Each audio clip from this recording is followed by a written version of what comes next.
At 35,000 feet, the cabin felt smaller than it should have. The air was recycled, thin, and tinged with the faint smell of coffee that had been brewed too many hours ago. The plane hummed steadily, a mechanical lullaby designed to convince everyone on board that everything was under control, that nothing unexpected could happen up here. But prejudice doesn't care about altitude. It doesn't disappear when the seatbelt sign turns off. It doesn't fade behind polite smiles or expensive suits. It simply waits for the right moment, the right audience, the right target. She sat by the window, her hands folded neatly in her lap.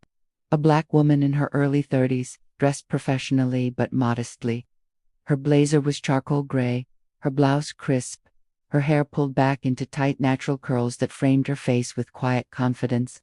She stared out at the endless white clouds, not because they interested her, but because they gave her something neutral to focus on, something safe.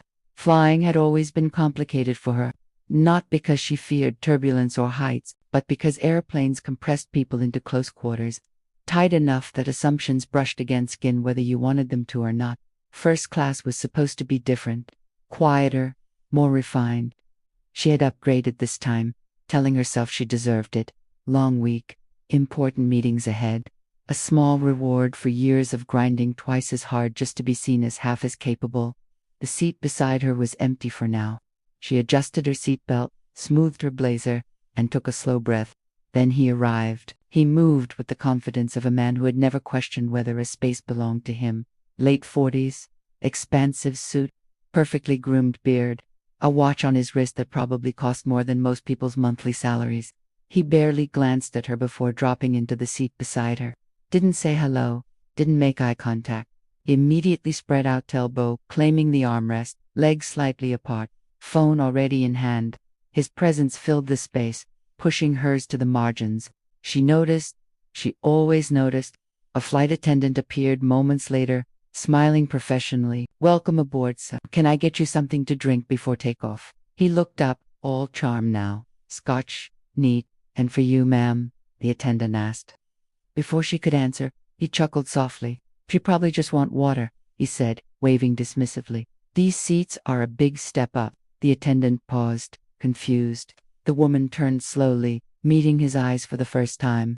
"I'll have the same as you," she said calmly. "Neat." Something flickered across his face. "Surprise?" Then amusement. The attendant smiled and nodded before walking away. He leaned back in his seat, finally looking at her properly.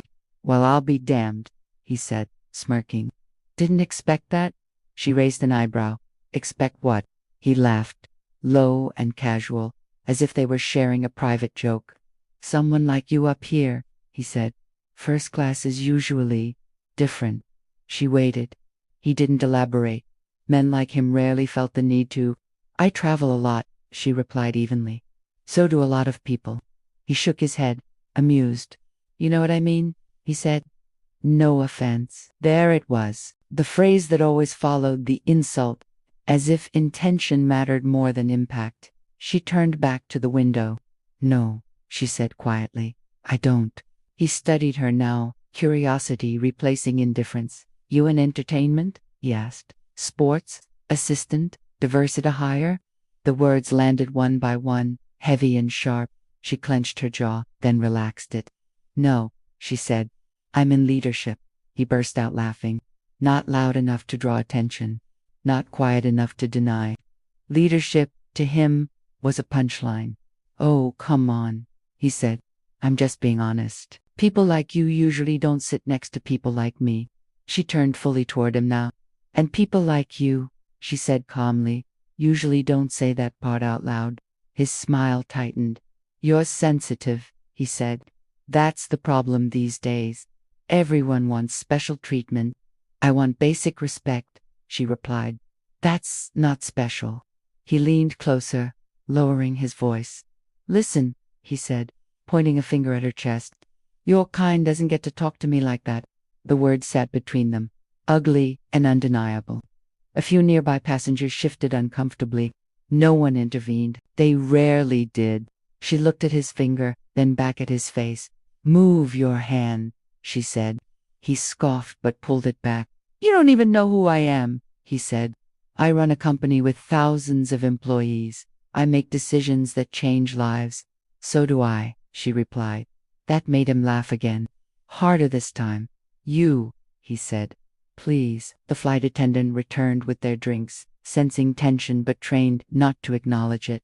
She placed the glasses down carefully and left quickly. He lifted his scotch and mock toast. To ambition, he said. Even when it's misplaced. She didn't touch her glass. Instead, she reached into her bag and pulled out a tablet.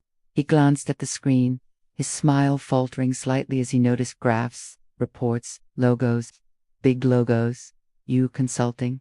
He asked. No, she said. I'm presenting. To who? He asked, genuinely curious now. She met his eyes. You're bored. Silence. The plane continued its steady climb, unaware that gravity had just shifted. He blinked, then laughed again, though this time it sounded forced. Yeah, right, he said. Nice try. She unlocked her tablet and turned it toward him. There it was. The company name. His company, the executive briefing. Her name listed at the top. Chief Strategy Officer. The color drained from his face. He began. That's impossible. She took a sip of her drink. Finally. Funny, she said. That's what people said when I applied for the role. He stared at the screen, then at her. No, he said. I would have remembered you. You probably saw my resume, she replied. Didn't read past the name. His jaw tightened. Look, he said quickly. I think there's been a misunderstanding. She smiled, small and sad. No, she said. There hasn't. He leaned back, suddenly aware of the eyes around them. You can't seriously hold this against me, he said. We were just talking. You were talking, she corrected. I was listening. The captain's voice crackled over the intercom, announcing cruising altitudes. Applause scattered through the cabin.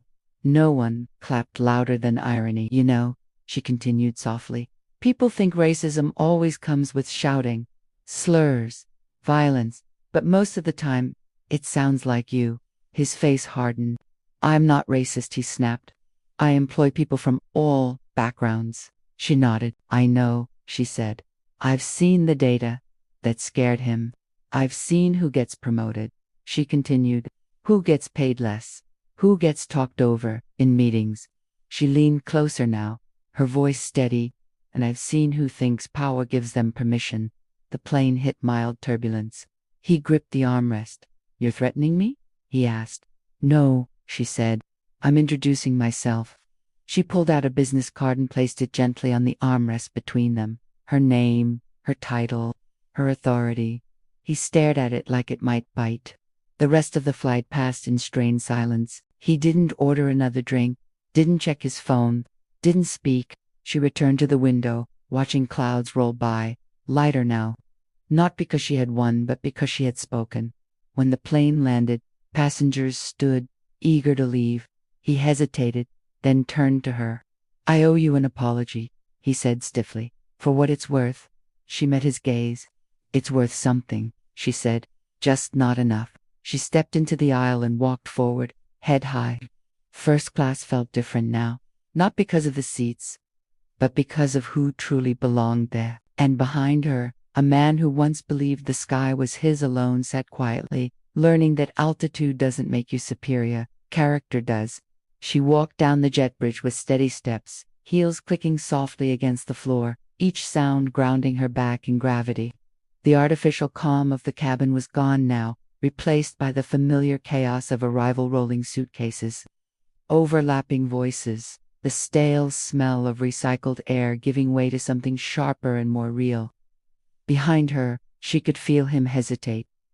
Men like him always did, once the illusion cracked. He followed at a distance, not close enough to seem desperate, not far enough to pretend indifference. His confidence had thinned somewhere between the clouds and the tarmac, peeled away layer by layer until what remained was something closer to uncertainty. They entered the terminal together, swallowed by glass walls and fluorescent lights. She stopped near a large window overlooking the runway, checking her phone. Emails stacked one on top of the other, messages from executives, reminders, calendar alerts for the meeting that awaited her in less than 2 hours. She felt him beside her before she saw him. I meant what I said. He spoke quietly now. About the apology. She looked up slowly. I know, she replied. And I meant what I said too. He nodded, swallowing. You didn't have to humiliate me, he said. On the plane, that made her pause.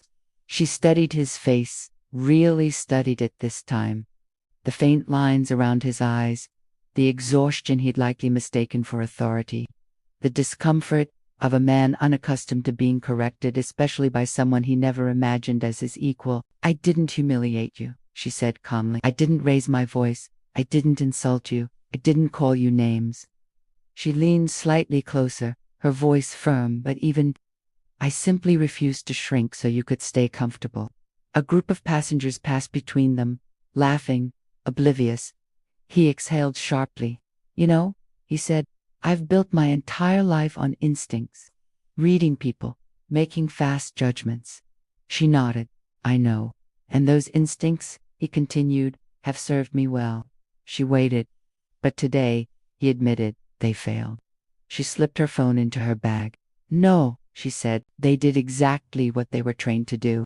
That landed harder than anything she'd said on the plane. He frowned. What does that mean? It means, she replied, your instincts weren't about intelligence or leadership. They were about pattern recognition shaped by privilege. He looked away, jaw tightening.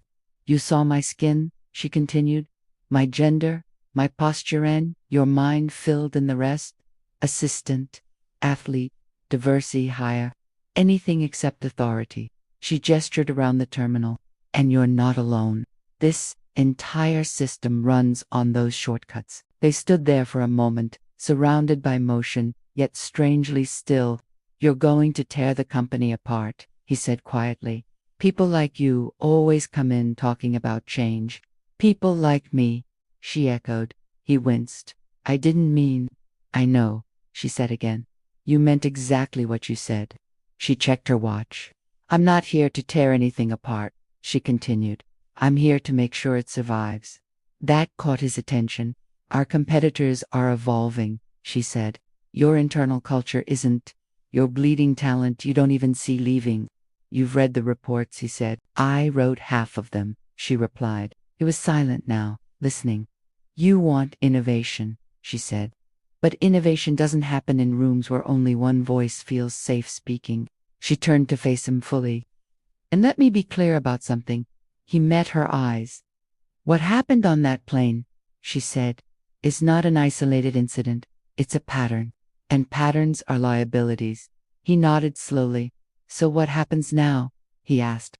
She considered him. Now she said, you get to decide whether today was a wake-up call or just an inconvenience. Her phone buzzed again. Car service, waiting. She stepped back. I'll see you in the boardroom, she said. If you choose to show up. She walked away before he could respond. The conference room was glass on 3 sides, sunlight flooding in like exposure. 12 chairs, 12 executives. A long polished table that reflected faces back at themselves whether they liked it or not. She entered precisely on time. Conversations stilled. Some faces lit up in recognition. Others registered surprise. A few flickered with something close to relief. She took her seat at the head of the table. Good morning, she said. Let's begin. The presentation was sharp, deliberate, not flashy, just undeniable. She spoke about numbers, but also narratives, about market trends and missed opportunities, about why companies that failed to evolve didn't collapse overnight, they eroded quietly from the inside out. She didn't mention the flight. She didn't have to. Halfway through, the door opened. He stepped in, late, every head turned. He hesitated, just for a second, then took an empty seat. She didn't acknowledge him. When she finished, silence followed, not the awkward kind, but the thoughtful kind, the kind that meant something had landed. A board member finally spoke. You're asking us to rethink everything, he said. She nodded. I'm asking you to face reality. Another executive leaned forward. And if we don't? She asked. She met his gaze. Then you'll continue mistaking comfort for success, she said, until the market corrects you. Eyes shifted. People exchanged looks. No one laughed. The meeting ended with cautious agreement.